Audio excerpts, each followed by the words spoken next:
विधायक महोदय को मैं माफी मांगूंगा। हमारे बीच में भाई श्री कपिल जी, कमलेश जी और भरत जी जो नीचे विराजमान है, आप मंच पर ससम्मान आमंत्रित हैं। धन्यवाद।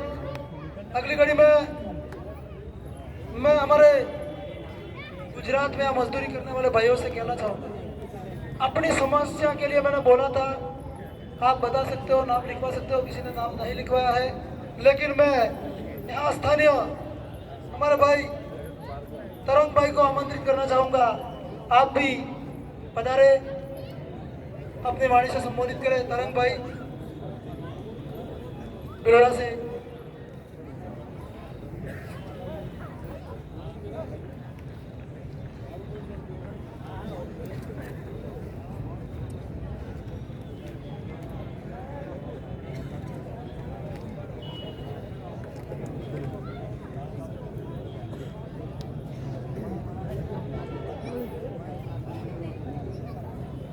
सभी साथी कोई जाए नहीं, हमारे अभी तो पिक्चर बाकी है, इसमें जाए नहीं।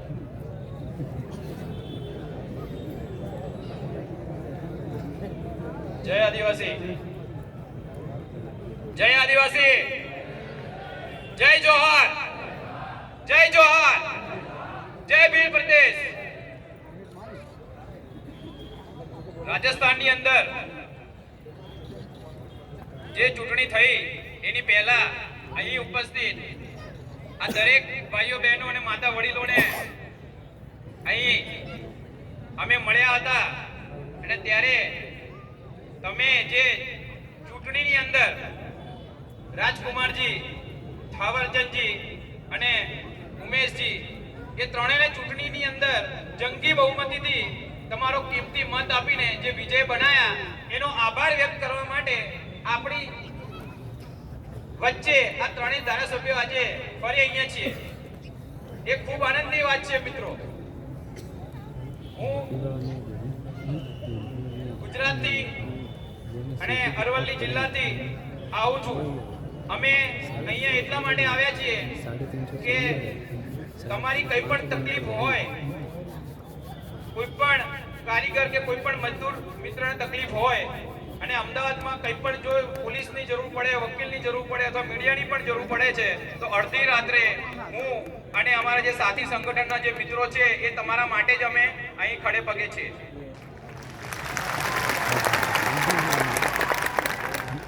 હું સૌથી પહેલા તો તમને ધન્યવાદ આપવા માંગુ છું, કેમ કે રાજા બનવું એ બહુ મોટી વાત છે। રાજા બનવું એ બહુ મોટી વાત છે, પણ રાજાને રાજા બનાવનાર એ એનાથી પણ વધારે મહાન હોય। અને તમે આ ત્રણ રાજાઓ બનાવ્યા છે, એમાં જો સૌથી વધારે કોઈનો ફાળો હોય તો તમારા બધાનો છે। તમે બધાએ જ અમને રાજા બનાવ્યા છે, પણ તમે રાજા એટલા મર્દ ચૂંટીને મોકલ્યા છે રાજસ્થાનની વિધાનસભામાં કે જે આખા દેશની અંદર ચર્ચાનો કેન્દ્ર છે।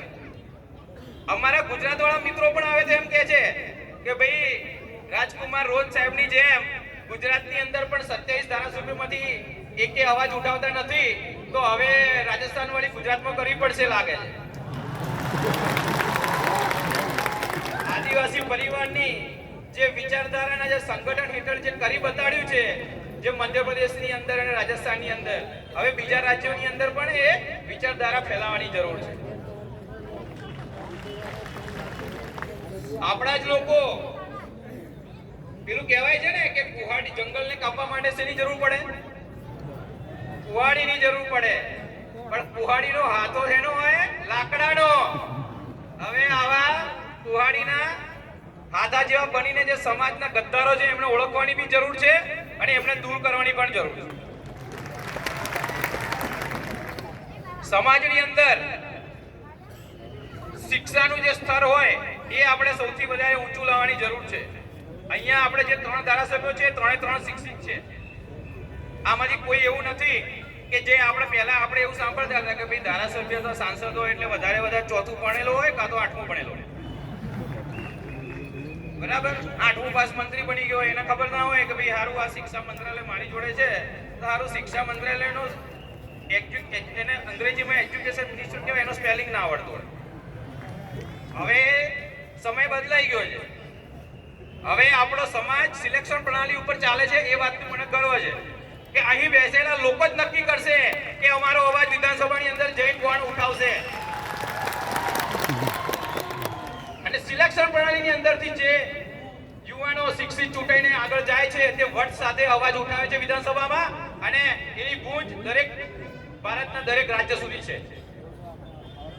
હું અહીં બેઠેલા જે મજદૂર મિત્રો છે એમને ખાલી એટલું જ કહેવા માંગીશ કે તમે રોજગાર અર્થે ગુજરાતમાં આવો છો અને તમે અહીંયા કામ કરો છો, એ બધી વસ્તુ બરાબર છે, પણ સાથે સાથે તમારી જોડે જે નાના નાના ભૂલકાઓ બેઠા છે ને, આદિવાસી સમાજનું કાલનું ભવિષ્ય છે, આની શિક્ષાની જવાબદારી પણ તમારે લેવાની છે. આમને શાળામાં મૂકો, આમને શાળામાં મૂકશો તો શિક્ષણ મળશે, અને શિક્ષણ જ્યારે મળશે ત્યારે તમે કોઈને જઈને અવાજ તમારો ક્યાંક ઉઠાવી શકશો. બાકી જો તમે ભણેલા ગણેલા નહીં હોય તો તમે કચેરીની અંદર જતા પણ ડરશો.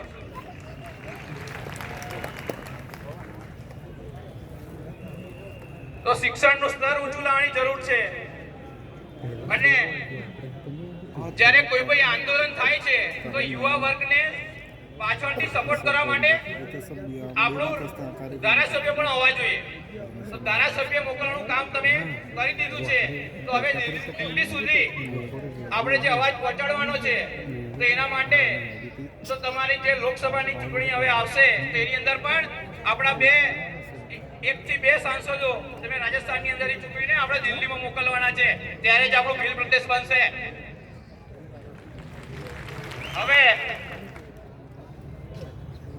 હું મારી વાત ટૂંકાવતા અહીં આવેલ બધા મારા આદિવાસી સમાજના ભાઈઓ બહેનો અને માનનીય ધારાસભ્ય રાજકુમાર રોજ સાહેબ, ઉમેશજી રામોર સાહેબ અને થાવરચંદ મીણા સાહેબનો આભાર વ્યક્ત કરું છું, અને જે બદલ મને આ મંચ પૂરું પાડવામાં આવ્યું. જય આદિવાસી, જય જવાહર, જય ભીલ પ્રદેશ.